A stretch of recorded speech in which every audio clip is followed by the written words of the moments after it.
আসলে পাড়ায় পাড়ায় এত সমস্যা, এত মারপিট, পাড়ায় পাড়ায় টিচারের নাম দিয়ে চাকরির নাম করে টাকা নিয়েছে, কাটমানি, এইসব নিতে নিতে পাড়ায় পাড়ায় এত সমস্যা, ওনারা চেষ্টা করলেও সমাধান করতে পারবেন না। সব জায়গায় মারপিট হবে, কলার ধরবেন নেতাদের সমাধান করতে গেলে।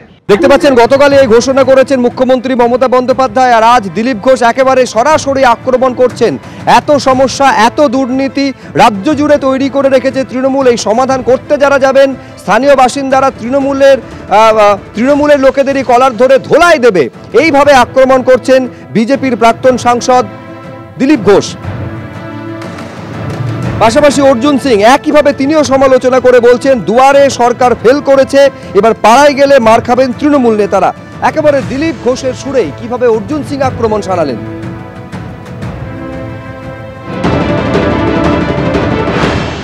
দুয়ারে সরকার ফেল হয়ে গেছে, এখন দুয়ারে সরকার জায়গায় উনি পাড়ায় সমাধান করবেন। কাকে দিয়ে সমাধান করবেন?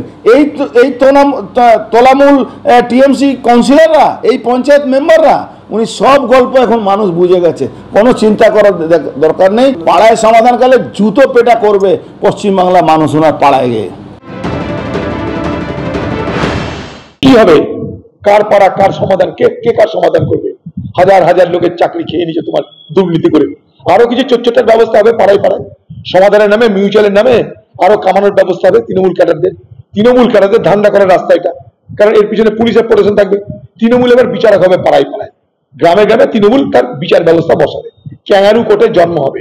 আমি বিচার করে দিলাম, তুমি থাকো, তুমি যাও, তুমি ঘর ছাড়ো, তুমি ভাড়াটিয়া হটো, ক্যাঙ্গারু কোর্টের জন্ম হবে। ওইখানে বিচার, ওইখানে নিষ্পত্তি, পিছনে পুলিশ। অর্থাৎ তৃণমূলের হারমাত বাহিনী আগামী দিনে আবার মালকড়ি কামানোর দিদি আরেকটা দরজা খুলে দিবে।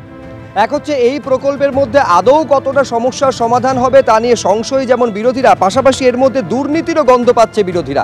এবার বিরোধীদের এত অভিযোগের জবাব শাসক দলের তরফে কিভাবে দেওয়া হচ্ছে, কুণাল ঘোষ কি বলছেন দেখুন।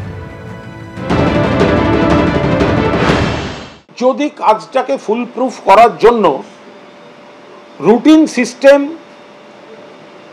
সাধারণ সিস্টেমের সঙ্গে ভ্যালু অ্যাড করে আরও কিছু শাখা প্রশাখাকে দিয়ে মমতা বন্দ্যোপাধ্যায় নতুন মডেলে কাজ করান এবং তাতে মানুষের পরিষেবা বাড়ে, তাতে ওদের দুঃখ কোথায়? এগুলো প্যানিক রিয়াকশন। বুঝতে পারছে মমতা বন্দ্যোপাধ্যায়ের এই পরিকল্পনা, এই প্রজেক্ট আবার পাড়ায় পাড়ায় পাড়ায় পাড়ায় বাড়ি বাড়ি মানুষকে স্পর্শ করবে, খুশি করবে। বিরোধীদের বাড়ির লোকেরাও তো সাড়া দেবেন এসবে। সেইখান থেকেই তাদের এই প্যানিক রিয়াকশনের নেগেটিভ কমেন্ট।